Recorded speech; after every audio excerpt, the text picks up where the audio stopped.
গত ২ বছর থেকে ৩ বছর আগে থেকেই আমরা যেটা শুনে এসেছি, একসময় তো হয়েছিল যে বিরাট রকমের ভারত বয়কট মানে আন্দোলন চলছিল বাংলাদেশে, কিন্তু শেষ মুহূর্তে এসে শেষের দিকে এসে এটা স্তীমিত হয়ে যায় এবং সাথে সাথে আমরা দেখলাম যে জুলাই বিপ্লব ঘটলো এবং সেখান থেকে সরকার বিরোধী আন্দোলন হয়ে সরকার পতন ঘটলো।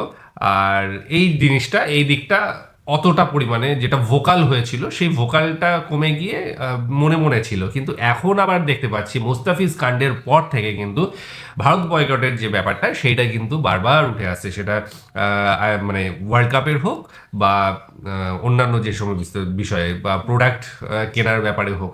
তো আজকে আমরা যে ভিডিওটা দেখব সেখানে ভারতের চ্যানেল বন্ধের দাবি জানানো হচ্ছে। একদম ভারতের যে সমস্ত মিডিয়া চ্যানেল রয়েছে, এন্টারটেনমেন্ট চ্যানেলগুলো রয়েছে, সেইগুলো বন্ধের দাবি করা হচ্ছে বাংলাদেশে। তো সেই বিষয়ে আজকের ভিডিও আগে দেখে নেব, তারপর আরো কথা হবে। হ্যাঁ, চল।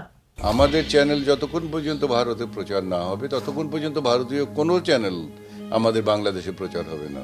আমাদের ব্যাপারগুলো তারা দেখুক, কেন নয়? আমার কথা হলো, আপনি আমার দেশে আমার চ্যানেল চালাবেন না, ইনসাফ হচ্ছে আমি চালাবো না, কথা শেষ।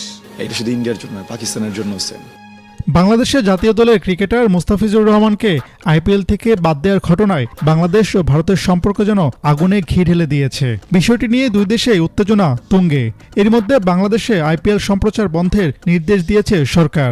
এরপরে উঠেছে বাংলাদেশে ভারতীয় টিভি চ্যানেল সম্প্রচার বন্ধের আলোচনা। আওয়ামী লীগ সরকার পতনের পর শেখ হাসিনাকে আশ্রয় দেওয়া, গত ১.৫ বছরে সংখ্যালঘুদের নির্যাতনের ভুয়া অভিযোগ, সীমান্তে আন্তর্জাতিক আইন লঙ্ঘন এবং দূতাবাসের নিরাপত্তার মতো নানা ইস্যুতে বাংলাদেশের পায়ে পা দিয়ে ঝগড়া করছে ভারত। এতে করে দুই দেশের মধ্যে কূটনৈতিক সম্পর্কেরও যথেষ্ট অবনতি হয়েছে। সম্পর্কের এই তিক্ততাটা এতদিন সোশ্যাল মিডিয়ার ট্যাগ অফ ওয়ার বা কূটনৈতিক বিবৃতি প্রদানের মধ্যে ঘুরপাক খেলেও এবার সেই রেশারেশিটা সরাসরি ক্রিকেটের উপর পড়েছে। মুস্তাফিজের ইস্যু নিয়ে যখন সারা দেশে আলোচনা হচ্ছে, সেই সময় সামাজিক মাধ্যমে বাংলাদেশে ভারতীয় টিভি চ্যানেল বন্ধের কথা জানান বর্ষিয়ান অভিনেতা, চলচ্চিত্র পরিচালক ও বীর মুক্তিযোদ্ধা সোহেল রানা। আমার চ্যানেল যতগুলো আছে ততগুলো চ্যানেল সেখানে চলতে হবে। তোমার চ্যানেলও এখানে চলুক, আমি তো তোমাকে বাধা দেবো না। আমি তো কালচারালি আই ক্যান সে যে না, তোমার চ্যানেল আমার এখানে চলবে না। আমি তো তোমার শত্রুতা করতে চাই না। আমি স্বাভাবিক হিসেবে তুমি আমাকে এক কাপ চা খাইয়েছ, আমি আশা করবো যে আমিও তোমাকে এক কাপ চা খাওয়াই। তো তোমাকে আমি তো খাওয়াচ্ছি, তো তুমি আমাকে চা খাওয়াবে না কেন? তো যতক্ষণ পর্যন্ত ওইটা না করবে ততক্ষণ পর্যন্ত তো তোমাদের চ্যানেলকে এখানে সরকার যদি এই খেলাধুলোর ব্যাপারে শেষ হয়ে যাওয়ার পরে বলে যে না, ইন্ডিয়ান চ্যানেল চলতে থাকবে, তাহলে আমি বলবো যে এটা মেরুদণ্ডহীন সরকার, এবং সেই সরকারের সাথে আমরা একমত নই।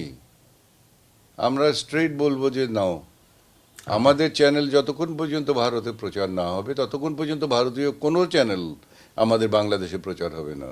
বাংলাদেশে যখন ভারতীয় টিভি চ্যানেল প্রচারিত হবে, ভারতে দেখানো হবে না, সেটি নিয়ে প্রশ্ন তুলেছেন দেশের ছোট পর্দার অনেক জনপ্রিয় মুখ। ওরা কি করে? ওরা আমাদের চ্যানেলকে কিন্তু ফ্রিতে ওপেন ওদের দেশে দেখতে দেয় না। সো আমরাও একই কাজটাই করতে পারতাম। আমার কথা হলো, আপনি আমার দেশে আমার চ্যানেল চালাবেন না, ইনসাফ হচ্ছে আমি চালাবো না, কথা শেষ। আমি মনে করি ওরা যদি আমাদের টেলিভিশন না চালায়, উইথ রেসপেক্ট আমাদেরও চালানো উচিত না। আমাদের চ্যানেল যদি ইন্ডিয়াতে অ্যাক্সেস না পায়, ওদের চ্যানেলও আমাদের দেশে অ্যাক্সেস পাওয়া উচিত না। এই বিজনেসগুলো ভাইস ভার্সা হওয়া উচিত, এক রকমের লেনদেনে হওয়া উচিত। এটা শুধু ইন্ডিয়ার জন্য নয়, পাকিস্তানের জন্য সেম।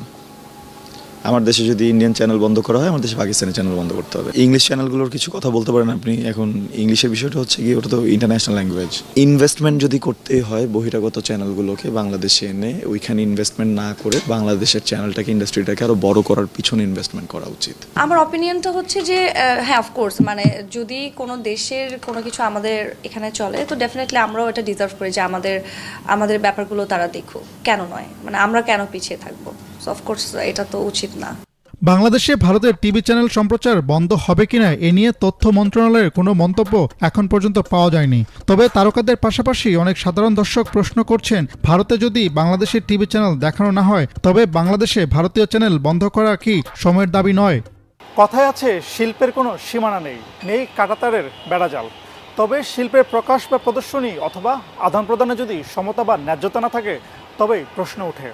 দীর্ঘদিন ধরে ভারতের স্যাটেলাইট টিভি চ্যানেল বাংলাদেশে প্রদর্শিত হলেও বাংলাদেশের কোনো চ্যানেল দেখানো হয় না ভারতে, যা নিয়ে নতুন করে প্রশ্ন উঠেছে। ক্রিকেটার মুস্তাফিজ ইস্যুতে বাংলাদেশে আইপিএলের সম্প্রচার বন্ধ রাখার সিদ্ধান্ত নিয়েছে সরকার। আর এরপরেই প্রশ্ন উঠেছে, তবে কি বাংলাদেশে বন্ধ হতে পারে ভারতীয় টিভি চ্যানেলগুলো? হাসনাত জুবায়ের, বাংলা ভিশন, ঢাকা। আইপিএল থেকে মুস্তাফিজুর বহিষ্কার হওয়ার পর থেকে আমরা দেখছি যে বাংলাদেশে যে টি স্পোর্টস রয়েছে তাদের একটা মানে অংশীদারিত্ব রয়েছে আইপিএল সত্ত্বের ওপরে, টিভি সত্ত্বের ওপরে। সেই টিভি সত্ত্বটা কিন্তু তারা বন্ধ করে দিয়েছে, বাংলাদেশ অ্যাকচুয়ালি সরকার বন্ধ করে দিতে চাইছে যে আইপিএল যাতে দেখানো না হয়। এতে করে দুই দিকেই ক্ষতিটা হবে, সেটা টি স্পোর্টসেরও হবে যাই হোক, এবং সাথে আইপিএলেরও একটা ক্ষতি হবে, হ্যাঁ ফ্যানদের ক্ষতি হবে। তো সেই জায়গা থেকে আজকে যেটা ডিমান্ড উঠছে সেটা হচ্ছে যে অভিনেতারা এবং যারা শিল্পী রয়েছে তারাও চাইছে যে ভারতীয় যে সমস্ত চ্যানেলগুলো রয়েছে সেই সমস্ত, সেটা এন্টারটেইন চ্যানেল হোক বা নিউজ চ্যানেল হোক, সমস্ত চ্যানেলগুলো বন্ধ করে দিতে বাংলাদেশের চ্যানেলগুলো ভারতে দেখানো হয়। এইবার এখানে আমার প্রশ্ন হচ্ছে, আমি সঠিক তথ্যটা জানি না, তোমরা হয়তো জানতে পারো, সেটা হচ্ছে যে গভর্নমেন্ট কি ব্যান লাগিয়েছে, বা মানে ইন্ডিয়ান কোনো চ্যানেল যেমন দেখানো হচ্ছে বাংলাদেশে, তেমনি সেই উল্টো ক্ষেত্রে কি বাংলাদেশের চ্যানেলগুলোকে কি ভারত সরকার থেকে ব্যান লাগানো হয়েছে, না যারা কেবল অপারেটর রয়েছে যারা এটা ডিস্ট্রিবিউট করে তারা, আমার মনে হয় সেইটাই, আমারও মনে হয় হ্যাঁ পয়সা নিয়ে নাকি দেখানো না, অ্যাকচুয়ালি পয়সা নিয়েই তো সব জায়গায় দেখানো হয়, কেবল ছাড়া ওখানেও যেমন পয়সা দিয়ে দেখানো হয় কেবলে, তো এখানেও সেম।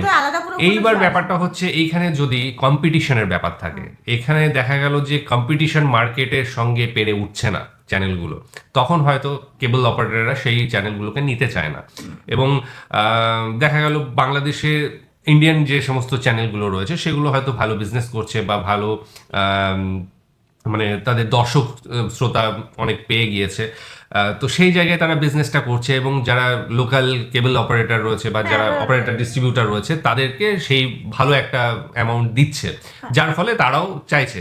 কিন্তু উল্টো দিকে দেখা গেল যে বাংলা মানে ওয়েস্ট বেঙ্গলের দিকে এখানে যে আমাদের দেশীয় চ্যানেলগুলোকে অবশ্যই আগে প্রায়োরিটি দেওয়া হয়, অবশ্যই সেটা সব দেশের ক্ষেত্রে। কিন্তু ওই আরশ খান নাকি একজন ছিল, উনি কিন্তু বললেন যে ফালতু আমাদের ইন্টারন্যাশনাল চ্যানেলগুলোতে এত টাকা না ঢেলে বরঞ্চ আমাদের নিজেদের চ্যানেলগুলোতে বেশি বেশি করে ইনভেস্ট করে হচ্ছে ভালো জায়গায় নিয়ে যাবে। ব্যাপারটা হচ্ছে যে সব দেশই কিন্তু আমার মনে হয় যে লোকাল যে সমস্ত দেশীয় যে সমস্ত চ্যানেলগুলো রয়েছে সেগুলোকে আগে প্রেফার করে। অবশ্যই পরবর্তী সময়ে পরবর্তী ধাপে যারা বিজনেস করতে আসে তারা একটা অ্যামাউন্ট সরকারকেও দিচ্ছে, এবং যারা অপারেটর রয়েছে ডিস্ট্রিবিউটর তারাও পাচ্ছে, যার ফলে ব্যবসা সুবিধা পাচ্ছে বলে বা লাভ পাচ্ছে বলে কিন্তু তারা সেটা প্রমোট করছে। এইবার দেখা যাচ্ছে যে অন্য তরফ থেকে সেই বিজনেসটা হয়তো করতে পারছে না বাংলাদেশের যে সমস্ত চ্যানেলগুলো রয়েছে, সেক্ষেত্রে ভালো করে ঢেলে যদি একটু হ্যাঁ ওটা দেখা গেল যে ওরা যদি করতে পারে, মানে বাংলাদেশের সেই সমস্ত চ্যানেলগুলো যদি করতে পারে যে পয়সা বেশি করে ঢেলে, বা এদিককার যে সমস্ত ডিস্ট্রিবিউটার রয়েছে বা কেবল অপারেটর রয়েছে তাদেরকে একটা লাভ্যাংশ দিয়ে সেটাকে প্রমোট করা, অ্যাকচুয়ালি ওটাকে বলে প্রমোট করা চ্যানেলগুলোকে, যদি প্রাইমারি প্রমোট করতে পারে অসুবিধা নেই। হ্যাঁ, কিন্তু ব্যাপার হচ্ছে যে এখন যদি মানে সেই প্রমোশনের জায়গা থেকে কথা না বলে যদি বলা হয় যে কম্পিটিশনে হচ্ছে না, দেখা গেল যে সত্যি আমি নিজের থেকে বলছি, আমি যেটুকু চ্যানেল দেখেছি সেটা বিটিভি, কারণ হচ্ছে ছোটবেলায় একটাই চ্যানেল ছিল, সেই সময় অ্যান্টেনা ছিল আর কেবল টেবিল ছিল না, তখন বিটিভিটাকে দেখেছি। কিন্তু পরবর্তী সময় বাংলাদেশ সম্বন্ধে সেরকম কোনো আইডিয়াই ছিল না, একটা দুটো চ্যানেল আসতো এখানে, এনটিভি এবং সামথিং আসতো, কিন্তু সেভাবে দেখা হতো না। ইভেন এখনো প্রচুর মানুষ রয়েছে শুধু মানে এই যে মোবাইল থেকে যেটুকু খবর বাংলাদেশের পাওয়ার সেটুকু পায়, কিন্তু চ্যানেল খুব একটা দেখে না। নাটক হয়তো দু একটা মোবাইল থেকে দেখে, কিন্তু বাংলাদেশের চ্যানেল দেখছে বা এরকম দেখছে সেরকম হয় না। এর জন্য আমার মনে হয় যে কম্পিটিশনটা এখানে টাফ অনেকটা, কারণ এখানকার দেশীয় চ্যানেলগুলোই মানুষ অনেকে দেখা ছেড়ে দিয়েছে এবং অন্যান্য চ্যানেলগুলো দেখছে, নতুন নতুন চ্যানেল আসছে সেগুলো দেখছে, নতুন প্রোগ্রাম ট্রাই করছে, তো সেখানে কম্পিটিশন দিতে হবে। সেই জায়গা থেকে আমার মনে হয় যে এই সম্ভাবনাটা, যে উনি যেটা বললেন যে কি আরএস খান না কি বললেন যে প্রমোট যদি করা হয়, অবশ্যই প্রমোট করা হলে অবশ্যই কেন করবে না। আর যদি সরকারের তরফ থেকে হয় তাহলে আমি অবশ্যই মানে ওনারা যেটা বলছিলেন সেটা মেনে নিতে বাধ্য, কারণ এক পক্ষ দেখাবে আরেক পক্ষ দেখাবে না, এক পক্ষ ব্যান করে রাখবে, সেটা হয় না। ঠিক আছে, যখন দুই দেশের মধ্যে বন্ধুত্ব স্থাপন হয় সেখানে এক পক্ষ যদি বলে যে আমি তোমাদের চ্যানেলগুলো দেখাবো না, আমার চ্যানেলগুলো দেখাও, সেটা হতে পারে না। এবং সেটার ক্ষেত্রে আমার মনে হয় যে ডিসিশন হয়তো সঠিক, মানে ওনারা যেটা বলছেন যে কেন আমাদেরটা দেখানো হবে না, শুধু ওদেরটাই দেখানো হবে। তো এই ছিল আমার মতামত। এখন তোমাদের মতামত তোমরা জানাবে, এবং সাথে কম্পিটিশন যদি হয় সেটা অবশ্যই ভালো দিক, সেটা দুই দিকেই ভালো দিক, কারণ কম্পিটিশন হলে একটা উন্নতির জায়গা থাকে। ঠিক আছে, অনেক সময় হয় কি মনোপলি হয়ে যায়, তখন কিন্তু উন্নতির দিকটা দেখা হয় না, যে কিভাবে ভালো করতে হবে প্রোগ্রাম, সেটার দিকে লক্ষ্য রাখা হয় না, শুধু প্রফিটটা অর্জন করার ক্ষেত্রে লক্ষ্যটা থাকে। কিন্তু কম্পিটিশন হলে কিন্তু নিজেদের উন্নতির ক্ষেত্রের দিকটা লক্ষ্য করা আছে। যাই হোক, এই ছিল আজকের ভিডিও, আর বিশেষ কিছু নয়। আগামী দিন আবার আসছি অন্য কিছু নিয়ে, ততক্ষণের জন্য